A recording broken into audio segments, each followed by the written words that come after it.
숲속에 느림보 거북이와 빠른 토끼가 살고 있었는데 둘은 늘 아침마다 길을 걸어서 작은 연못에 다녀왔다고 합니다. 토끼는 속도가 빠르다 보니까 한 번 다녀오는데 5분이면 충분히 또 오고 갈 수 있는 거리였는데, 그래서 토끼는 연못을 들렀다가 도중에 다른 곳으로 뛰어다니며 시간을 보냈습니다. 그리고 집에 돌아올 때면 늘 지친 얼굴로 이렇게 중얼거렸습니다. 나는 왜 이렇게 아무 의미 없는 하루를 반복하고 있지? 그런데 거북이는 매일 연못에 이제 도착하는 그 걸리는 시간이 1시간이 넘게 걸리게 되는데, 뭐 한 걸음 한 걸음 느리게 천천히 또 움직여야 하니까 그만큼 시간이 더 걸리게 되는 거죠. 그런데 거북은 매일 연못에 도착할 때마다 이렇게 말했다고 합니다. 오늘도 무사히 한 걸음을 쌓아왔구나. 어제보다 조금 더 멀리 왔다는 게 얼마나 감사한지.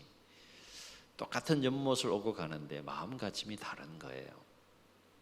똑같은 연못을 오고 가는데 그 하루의 삶이 다른 겁니다. 한 숲속 아이가 이 둘을 지켜보면서 숲속의 지혜로운 부엉이에게 물었다고 합니다. 토끼는 빠른데 왜 늘 힘들어하고 거북이는 느린데 왜 늘 행복해할까요? 지혜로운 부엉이는 이렇게 대답했다고 합니다. 토끼는 속도의 기준을 두고 살고 거북이는 방향의 기준을 두고 살기 때문이란다. 이렇게 대답했다고 해요. 삶의 기준을 속도에 두니까 얼마나 빨리 가느냐에 늘 관심을 가지기 때문에 늘 불안하고 초조하고 또 지칠 수밖에 없지만, 삶의 기준을 방향에 두니까 조금 느리게 한 걸음 한 걸음 가더라도 그 한 걸음 한 걸음이 즐겁고 기쁘고 행복한 거예요. 분명한 사실은 삶의 기준을 어디에 두느냐 참 중요한 문제인데, 삶의 기준을 어디에 두느냐에 따라서 우리의 삶과 인생이 달라질 수 있다라고 하는 것입니다. 오늘 말씀 다니엘과 세 친구에 관한 이야기입니다. 아시다시피 다니엘은 바벨론의 느부갓네살 왕이 남왕국 유다를 1차 침공할 때, 그때가 여호야김 왕 때인데 BC 605년경입니다. 그때 바벨론 포로로 세 친구와 함께 끌려가게 됩니다. 그리고 바벨론 제국은 식민 정책으로 어떤 정책을 썼는가 하면, 속국의 상위 0.1%에 해당되는 모든 인재들을 불러 모아서 그 인재들을 교육을 해서 바벨론 제국의 이데올로기 교육과 세뇌 교육을 받도록 3년 동안 그 교육을 받도록 했어요. 속국의 인재들이지만 제국의 경영을 위해서 잘 활용해 보겠다라고 하는 정책이죠.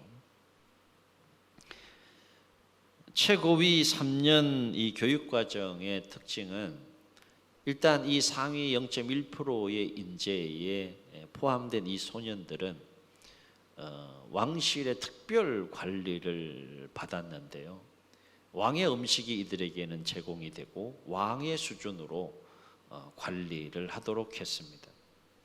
그리고 거기에서 배우는 교과목들을 가르치는 그 교수들을 최고의 교수들로 그렇게 동원해서 교육을 했고, 바벨론의 학문과 언어를 배우게 했습니다. 그리고 바벨론 제국을 효과적으로 운영하고 경영하기 위해 필요한 각 과목들을 이수하고 배우게 하는 그 과정을 3년 과정을 거치게 했다라고 하는 거예요. 그런데 오늘 말씀 8절 보면 이런 배경하에서 다니엘은요, 학문과 언어를 배우는 것은 다 받아들입니다. 그리고 이름을 바벨론식으로 바꾸는 것도, 우리 일제강점기 때 창씨개명하는 것처럼 이름을 바벨론식으로 바꾸는 것도 거부감 없이 받아들입니다. 그런데 다니엘의 마음속에 도저히 받아들일 수 없는 한 가지 일이 있었는데, 이 3년의 과정을 거치면서 왕의 음식과 포도주를 마시는 것, 이거는 다니엘이 도저히 받아들일 수 없는 거예요. 그래서 뜻을 정하여 거절함으로 하나님의 거룩한 백성으로 내가 살아야겠다 라고 결단하는 모습을 보게 됩니다. 우리 8절을 다시 한번 읽겠습니다. 시작. 다니엘은 뜻을 정하여 왕의 음식과 그가 마시는 포도주로 자기를 더럽히지 아니하리라 하고 자기를 더럽히지 아니하도록 환관장에게 구하니라고 했어요. 그러면 다른 것들은 다 수용하고 다 받아들이는데 왜 다니엘은 이 왕의 음식에 관한 것만큼은 그렇게 뜻을 정하여서 거절했을까? 이 왕의 음식과 포도주는 단순히 왕의 음식과 포도주로 끝나는 것이 아니라 이거는 다니엘의 신앙의 본질적인 문제와 직결되는 것이 있기 때문에 다니엘은 그 왕의 음식을 거절할 수밖에 없었다는 거예요. 이를테면 왕의 수준으로 그들이 관리가 되고 그 인재들은 왕의 음식 산의 진미를 제공받는데 그들에게 제공되는 그 음식은 어떤 음식이었는가 하면 바벨론의 신에게 제사를 드린 후에 제공되는 음식인 것을 다니엘이 잘 알았다는 거예요. 그러니까 음식을 먹고 안 먹고는 단순히 음식의 문제가 아니라 다니엘의 신앙과 직결된 문제이기 때문에 다니엘은 뜻을 정하여서 그 음식으로 인하여 하나님에 대한 신앙과 거룩함을 깨뜨릴 수가 없다고 생각하고 결단하여 뜻을 정하는 모습을 보게 됩니다. 그러니까 다니엘이 뜻을 정하여 왕의 음식을 거부한 것은 어떤 마음을 가지고 살겠다는 거예요? 나는 오직 하나님 한 분만을 섬기고 경외하는 삶을 살겠다 라고 하는 강력한 의지의 표현이 바로 음식을 거부하는 거였다는 겁니다. 그리고 내가 앞으로 비록 포로로 와서 이곳에 삶을 살고 있지만 내 삶의 어떤 상황 속에서도 내가 하나님을 섬기고 경외하는 하나님의 사람으로 삶을 살아가는 일에 어떤 희생과 어떤 대가를 지불하더라도 나는 그 길을 가겠다라고 하는 강력한 의지가 여기에 담겨 있다는 겁니다. 그런데 참 놀라운 것은 뭔가 하면 이 뜻을 정하고 결단하는 내용이 참 심오하잖아요. 결코 쉬운 문제가 아닌데 이렇게 다니엘이 뜻을 정한 나이가 어느 정도 되는가 하면 굉장히 우리가 나이가 많은 것으로 생각을 하는데 이때의 나이가 다니엘이 12세에서 15세가 되는 청소년의 때였다는 겁니다. 많이 잡아서 한 15세 정도. 15세면 우리 한국 나이로 중학교 2학년이 되는 거예요. 무서운 세대죠. 15세의 나이에 이런 큰 뜻을 정할 수 있다는 것이 얼마나 놀라운지 우리가 한번 생각해 볼 수 있고요. 더 놀라운 것은 뭔가 하면 이 15세 정도 되는 나이에 나는 어떤 상황 속에서도 하나님의 사람으로 살겠다라고 하는 이 뜻을 정한 그 뜻 안에서 평생의 삶을 한결같이 살았다는 거예요. 변질되지 않았다는 겁니다. 이 뜻을 굽히지 않았다는 거예요. 꺾이지 않았다는 겁니다. 흔들리지 않았다는 거예요. 이게 참 놀라운 것이죠.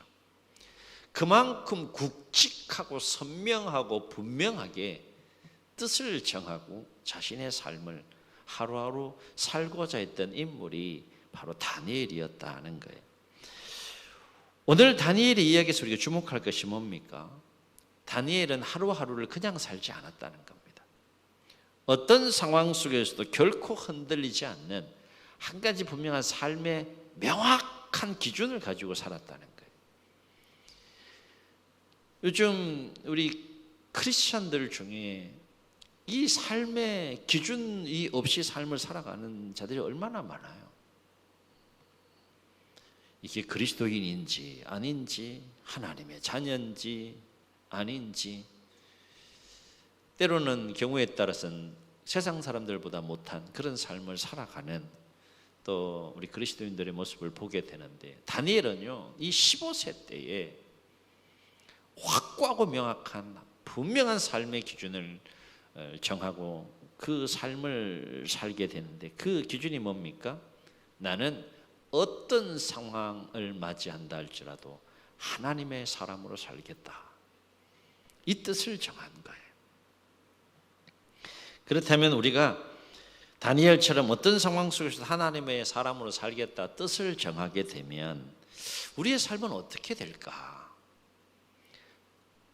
다니엘과 같은 뜻을 정하고 삶을 살아가면 우리의 삶의 여정에 반드시 두 가지를 경험하게 된다는 거예요. 큰 틀에서 두 가지를 경험하게 되는데, 하나는 뭔가 하면 반드시 어려움을 만나고 어려움을 겪게 된다는 겁니다. 참 무거운 주제예요. 아니, 하나님 말씀과 뜻 가운데 내가 열심히 살겠다라고 뜻을 정하고 삶을 살아가면 마음도 편안하고 삶도 편안하고 하는 일도 잘 되고 막 형통하고 막 이래야 되는데, 날마다 기쁘고 막 즐겁고 막 행복하고 그래야 되는데, 하나님의 사람으로 살겠다고 뜻을 정하고 그 삶을 향하여 하루하루 살아가는 길에는 반드시 고난이 있고 반드시 위기가 있고 반드시 어려움이 있고 반드시 삶의 장애물을 만나게 된다는 거예요. 왜일까? 두 가지 분명한 이유가 있어요. 첫째는 세상의 가치관과 하나님의 사람의 가치관이 충돌하기 때문이다 하는 거예요. 세상 사람들은 자기의 생각과 욕망을 따라 삶을 살아가지만 하나님의 사람들은 그걸 꺾습니다. 그리고 하나님이 주신 말씀과 뜻 안에서 삶을 살아가기 때문에 내 생각과 하나님의 생각이 충돌하는 거예요. 세상의 가치관과 하나님의 말씀이 충돌하는 겁니다. 그 가운데서 나는 어려움을 겪을 수밖에 없다는 것이죠. 오늘 말씀에서도 보면 다니엘과 세 친구가 왜 뜻을 정하여 힘겹고 어려운 길을 가야 했는가. 오늘 본문만 읽었지만 다니엘서 전체를 놓고 보면 다니엘의 생애와 삶, 세 친구의 삶 속에 많은 어려움을 겪는 것을 보게 됩니다. 이유는 하나예요. 뜻을 정하여 하나님의 사람으로 살겠다는 그 뜻을 정하여 살기 때문에 그 기준에 합당하지 않으면 내가 결코 살지 않겠다라고 하는 그 삶의 기준 때문에 힘겹고 어려운 길을 걸어가는 것을 보게 됩니다. 하나님의 말씀과 세상의 가치관이 충돌함 속에서 그들의 인생이 진행되어 가는 것을 보게 돼요. 또 한 가지, 왜 뜻을 정하면 반드시 어려움을 겪게 되느냐. 세상 속에는 하나님의 영도 역사하지만 악한 영도 역사하고 악한 영에 사로잡힌 악인들도 역사하기 때문에 반드시 어려움을 겪게 된다는 겁니다. 표면적으로는 가치관의 충돌이에요. 그러나 내면적으로는 영적인 세계에서 어떤 일이 벌어지는가 하면 하나님의 영과 사단의 영이 내 안에서 충돌하는 겁니다. 이 심령 속에서 충돌하고 삶 속에서 충돌하기 때문에 여러분 그런 걸 느끼세요? 살면서? 예? 영과 영이 충돌한다는 걸 느끼십니까? 영적으로 그런 부분이 굉장히 우리가 예민해질 필요가 있어요. 가정 안에서, 서로의 관계 안에서, 삶의 현장에서 반드시 하나님의 영과 사단의 영이 내 심령 속에 충돌하고 내 삶 속에서 충돌하는 것을 여러분 경험하고 느낄 수 있어야 됩니다. 사실은 보이는 이 전쟁보다 보이지 않는 영적 세계에서의 전투가 얼마나 치열하고 얼마나 큰지를, 얼마나 더 본질적인 싸움인지를 성경은 우리에게 말해줘요. 욥기 1장과 2장을 보게 되면 우리가 선명하게 알 수 있죠. 욥은 자신의 인생에 왜 갑자기 그런 어려움이 생기는지 알 수가 없는 겁니다. 그런데 영적인 세계에서 무슨 일이 일어납니까? 사단이 하나님께 참소하고 그래서 하나님의 허락하에 욥이 재산이 하루아침에 날아가고 아들 자녀들이 죽어나가고 건강에 문제가 생기고 영적인 세계에서 일어나는 일들이라는 거예요.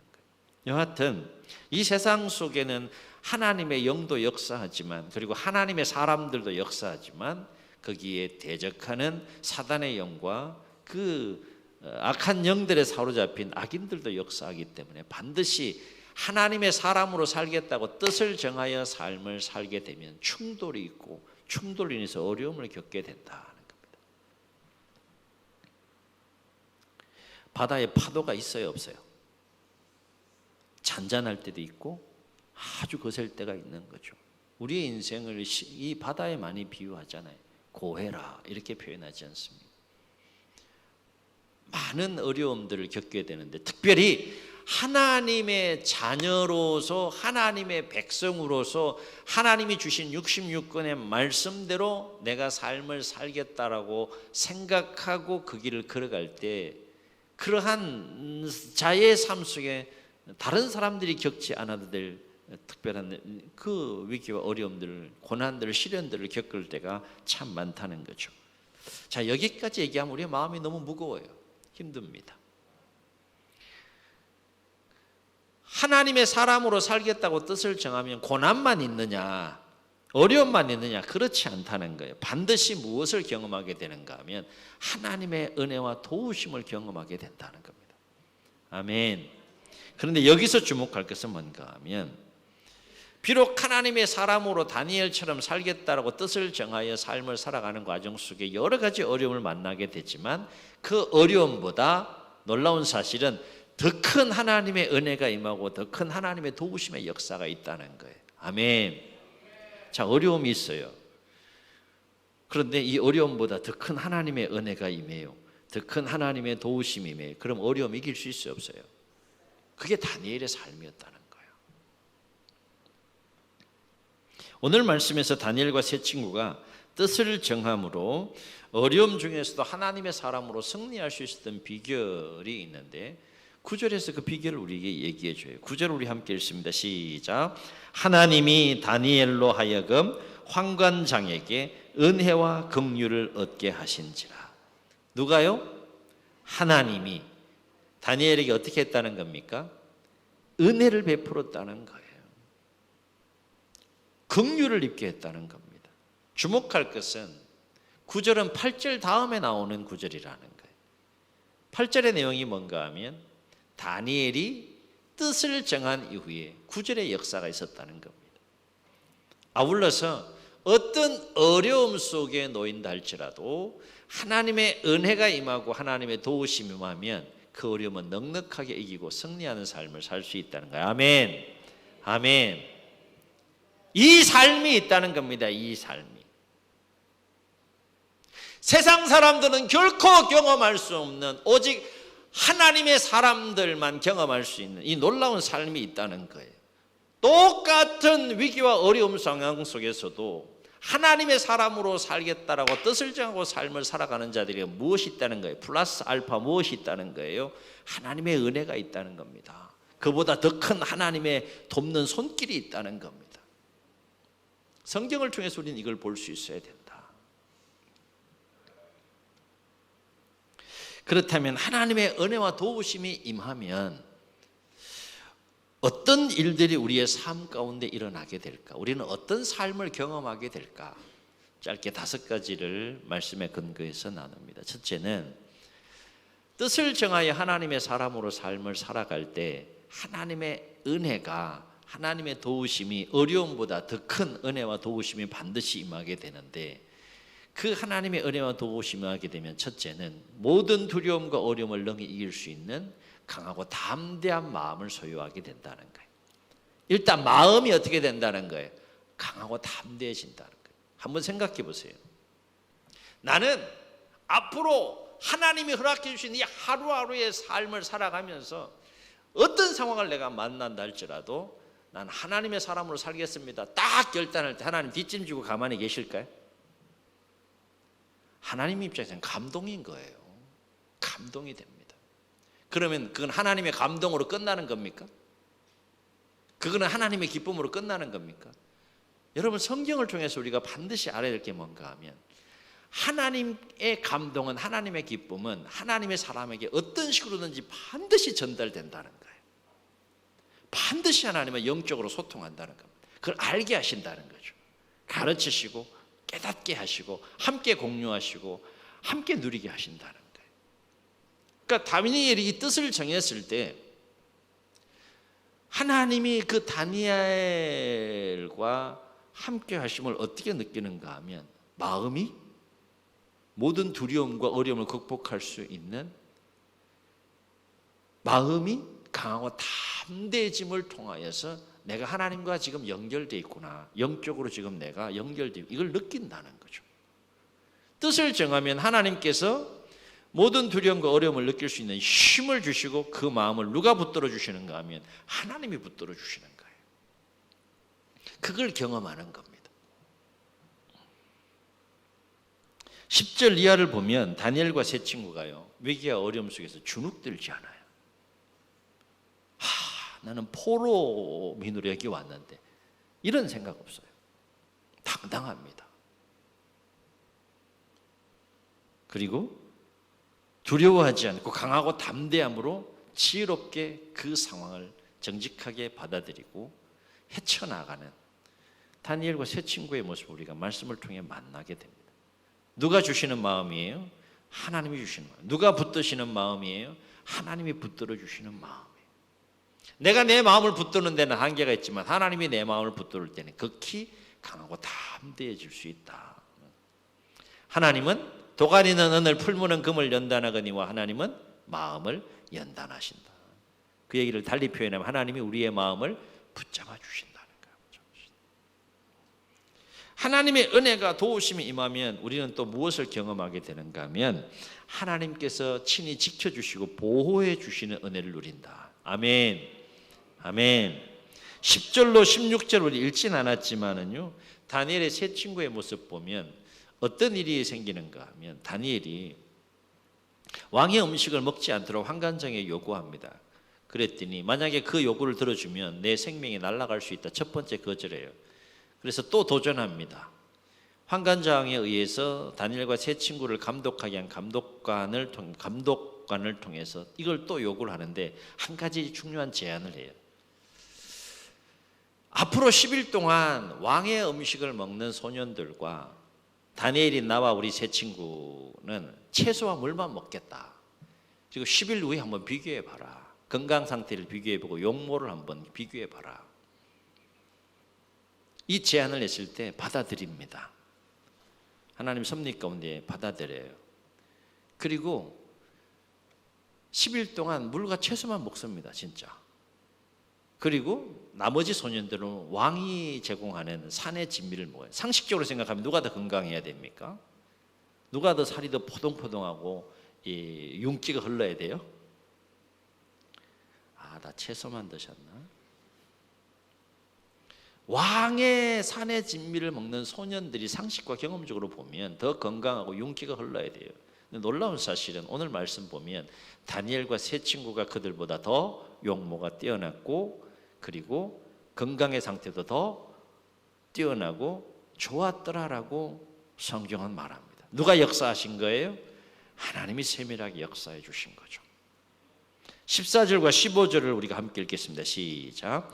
그가 그들의 말을 따라 열흘 동안 시험하더니 열흘 후에 그들의 얼굴이 더욱 아름답고 살이 더욱 윤택하여 왕의 음식을 먹는 다른 소년들보다 더 좋아 보인지라. 아멘. 하나님이 지키시고 보호하시고 돌보시면 이런 역사가 일어난다. 하나님의 은혜와 도우심이 임하면 또 무엇을 경험하게 되는가 하면 내가 속한 공동체 안에 사람들에게 인정받는 삶을 살게 된다는 겁니다.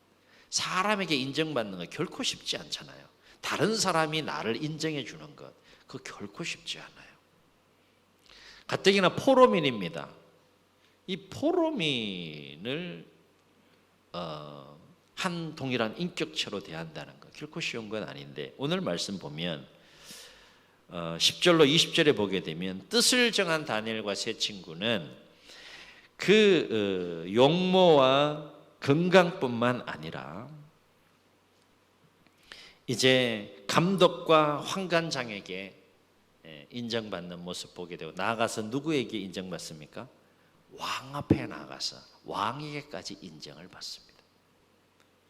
누가 섭리하고 계신 거예요? 하나님이 섭리하시는 거죠.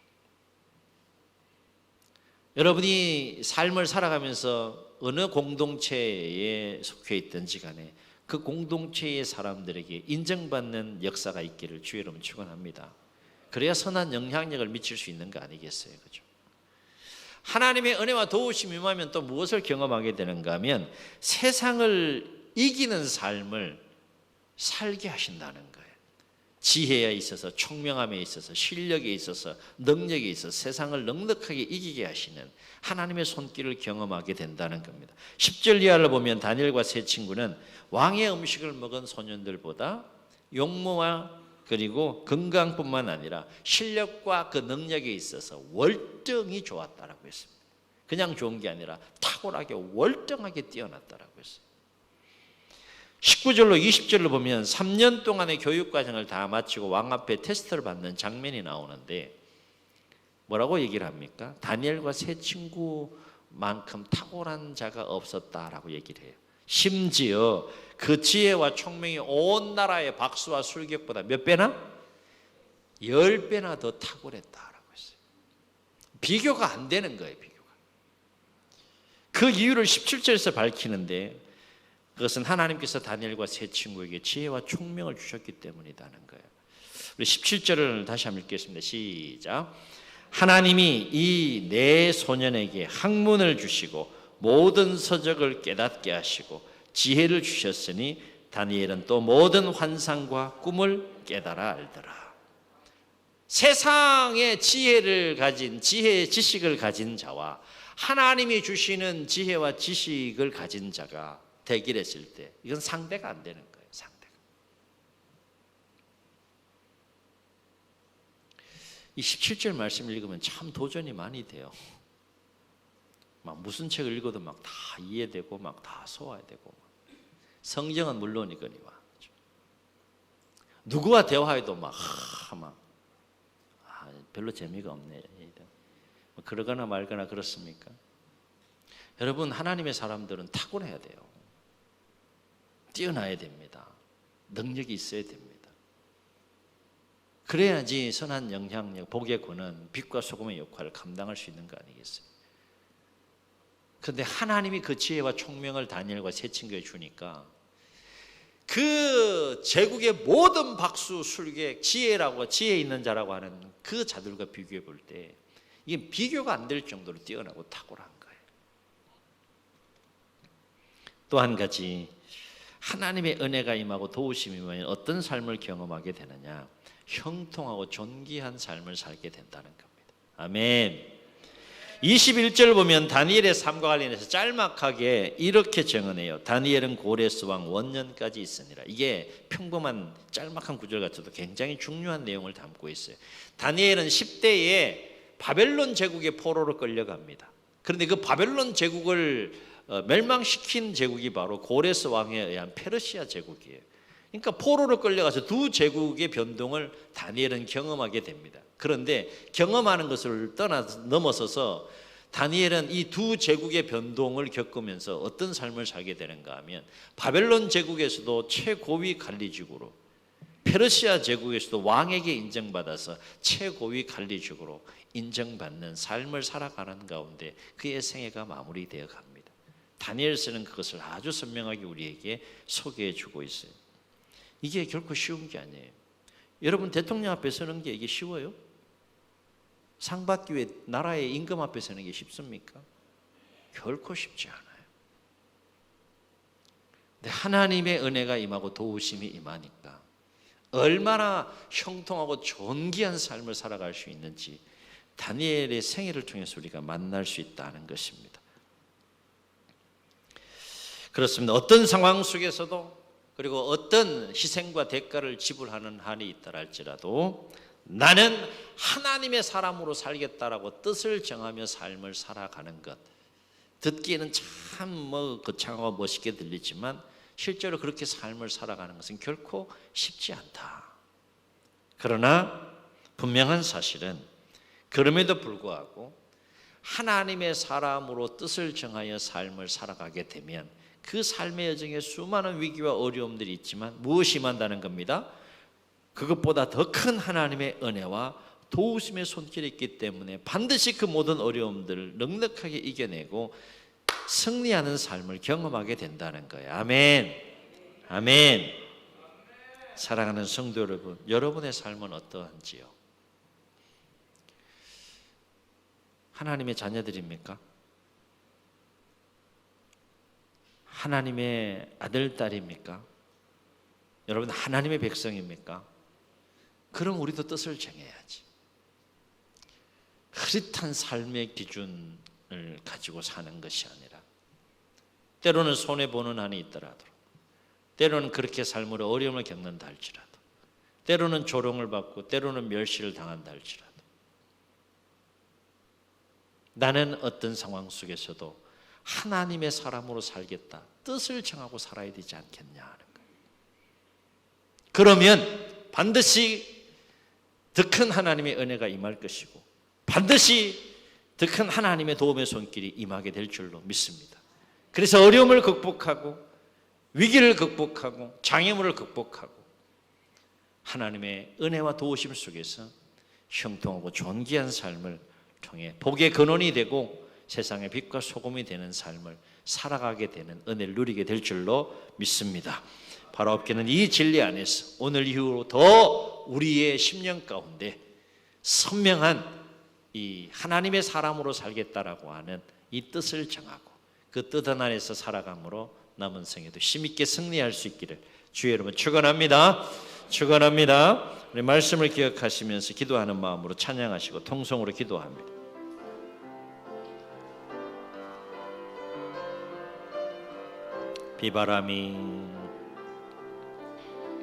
비바람이 앞길을 막아도 나는 가리 주의 길을 가리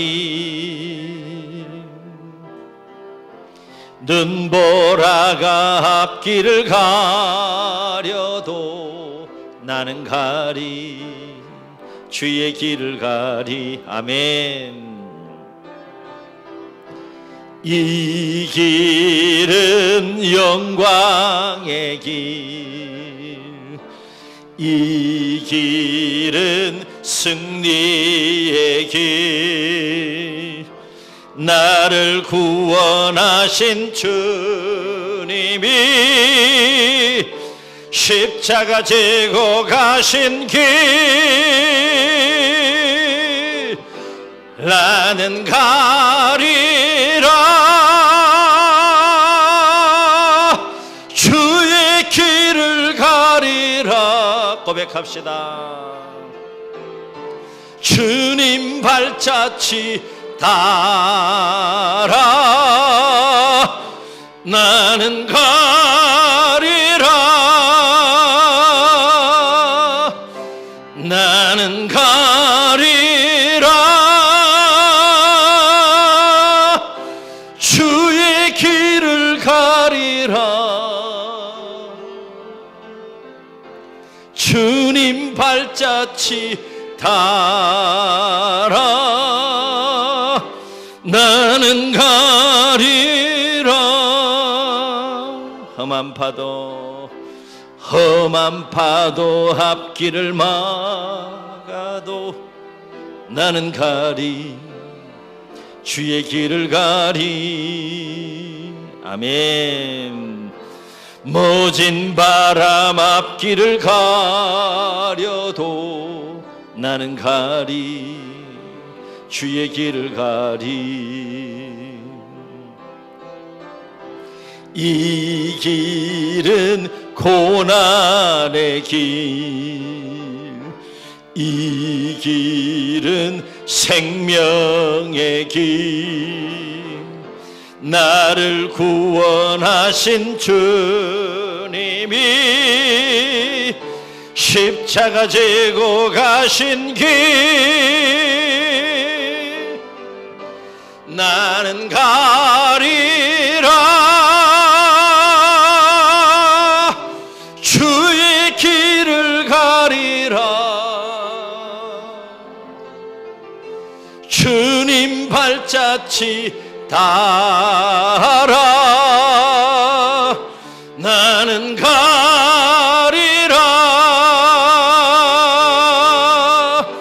나는 가리라. 주의 길을 가리라. 아멘. 아멘. 주님 발자취 따라 나는 가리라. 저는 눈을 감으시고 우리 말씀을 기억하시면서 한번 통성으로 기도하시겠습니다. 한 번뿐인 인생의 길을 우리는 걸어갑니다. 어떻게 사시겠습니까? 내 마음대로 살 수도 있습니다.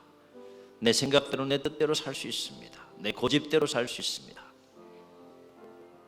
그러나 우리는 하나님의 자녀들입니다.